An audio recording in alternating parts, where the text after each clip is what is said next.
Thank you for this opportunity to address my fellow graduates, our families, our friends, and the staff, faculty, and administration at the University of Winnipeg.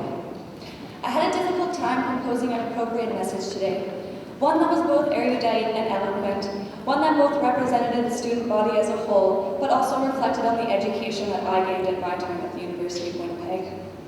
And while I am immensely proud to be an alumnus of the University of Winnipeg and extremely honored to be selected as the Valedictorian, I have to admit I'm not proud to share the stage with everybody that is on it today. I feel the University of Winnipeg has recently suffered a profound loss of integrity due to the actions of the administration. And I know I'm not alone in that sentiment, and that I have faculty and the entire University of Winnipeg Student Association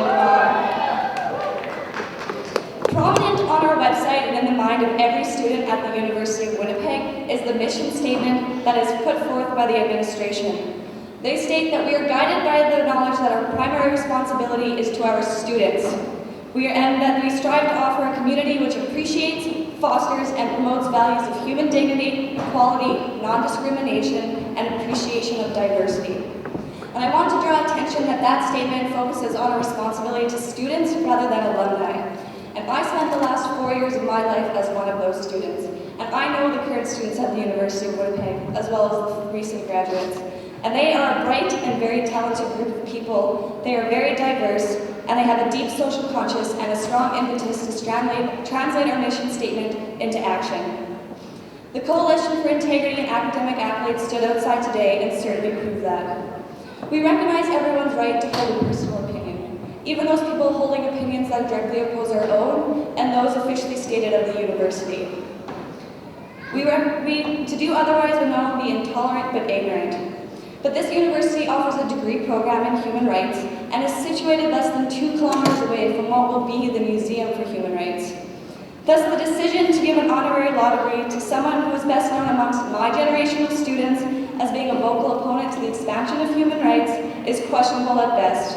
And whether the University of Winnipeg is emphasizing diversity as a core value to students or selling it as an image to bring in an influx of students is questionable. I find solace in the fact that the faculty at the University of Winnipeg has instilled such a strong appreciation of diversity and individual variation in me that Charles Darwin himself would be proud. Thus, if diversity is only a commodity to the administration, I may think twice before I donate alumni funds to this organization and will instead rededicate them to organizations that fight for equality rather than state equality. Outdated attitudes are still present within our society and our politics, which is why it's more important than ever that the youth vote and also celebrate and embrace diversity. I don't hold the naive attitude that any single one of us will be able to change the world. What I do believe is that each one of us can change the way we live our own lives, and that will make a difference. Without diversity, there would be no change and the world would be nothing. Without the natural variation occurring in humans, our species would not exist. We would lack the ability to adapt and hence the ability to learn. Charles Darwin proposed, it is not the strongest of the species that survives, nor the most intelligent, but rather the one that is most adaptable to change. I want to congratulate my peers for successfully acclimatizing to the many difficult challenges of university. We had to think for ourselves, many of us for the first time. We had to confront our own weaknesses and learn how to overcome them. We had to balance our coursework, our friends, our family, and even our mental health. Each one of us represents a unique and successful variation of the human genome.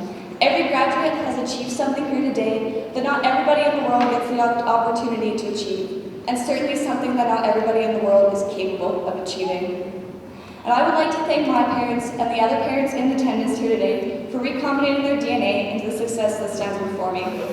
I'd also like to thank my parents and my grandmother for giving me more than just capable genes, but for rearing a child with the confidence to feel capable and for offering me a safety net to fall back on when my initial efforts were less than capable.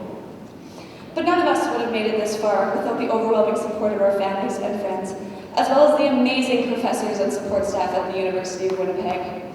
I would personally like to recognize the tremendous influence Dr. Sherry Werhan and Dr. Jim Clark have both had on me personally.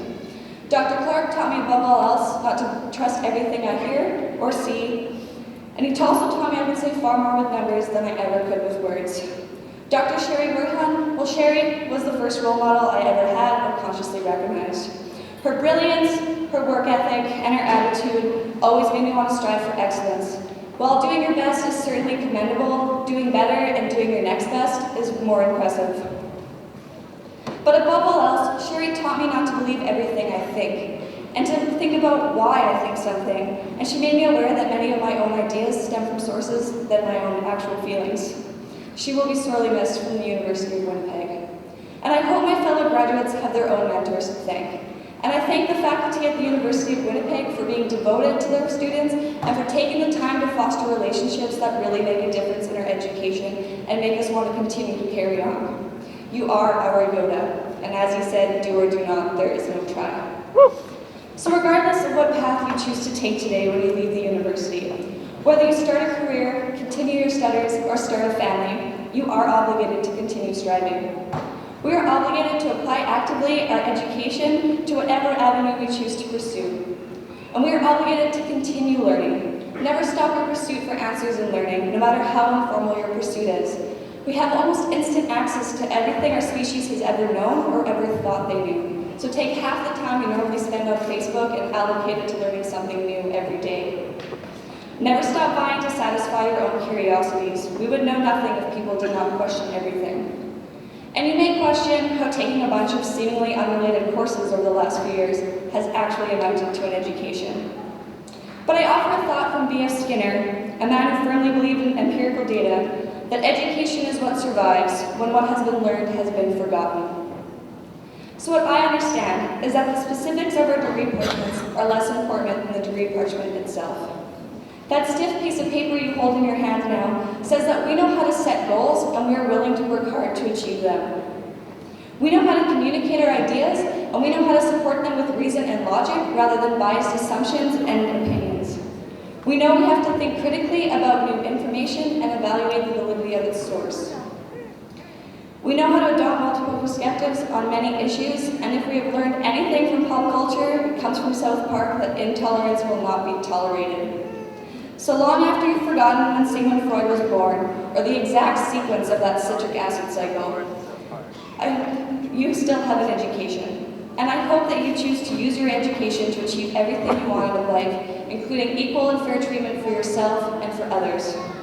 To borrow a phrase from Patti Smith, never stop the fiery sadness we call desire. Thank you for listening.